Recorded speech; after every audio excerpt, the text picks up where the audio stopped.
to say probably more next week, but we look at what's happening with some of these supply chain issues. They can't get into California, Florida. We want people coming in here. Bring your goods here. We'll get it done. We'll cut the red tape. We're not going to be held up by that. So we're going to work with our ports to make sure folks understand that.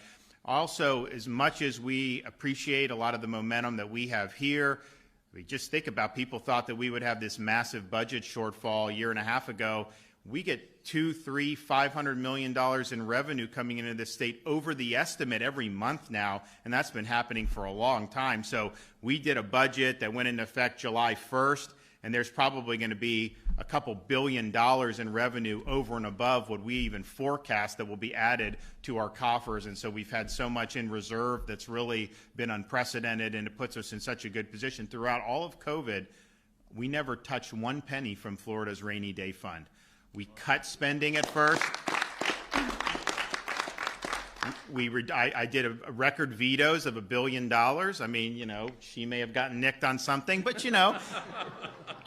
but the truth is we didn't know what was going to happen, and I had confidence in Florida, and we had obviously made the decision. We were going to make sure that people had a right to work and these businesses could work and we'd keep society going, but you just didn't know. So not only did I do $1 billion, which is a record by far for vetoes, I vetoed the Job Growth Grant Fund in 2020, June of 2020, my own program that we're doing here, because I just wanted to, it was not about me picking on legislature. We didn't know. It was uncharted. So we made big decisions, put us in a position to make sure that we would be able to manage through.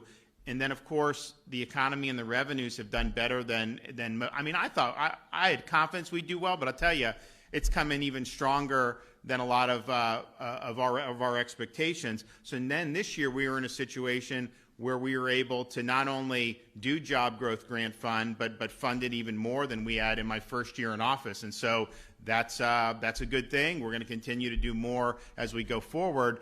So we like the progress. We see a lot of good stuff. We do have to say, though, you look at particularly a lot of stuff that's going on in Washington. This inflation is real.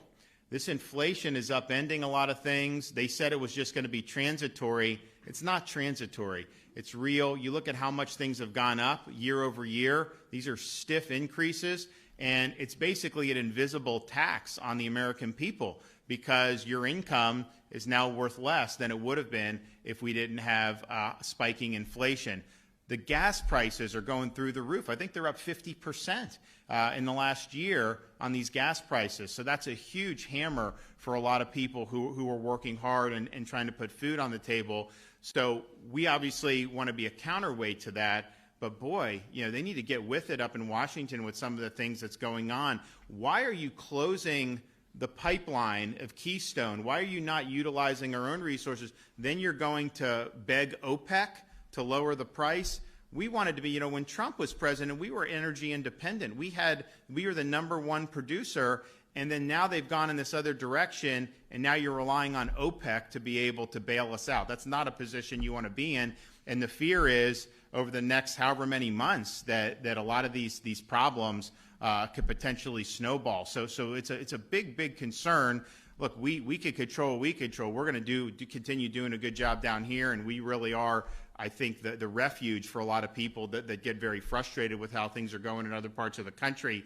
But man, I think the people in this state and throughout the country, they want relief from the gas prices, and we want relief from the inflation because it is going to end up causing even more problems going forward. Okay.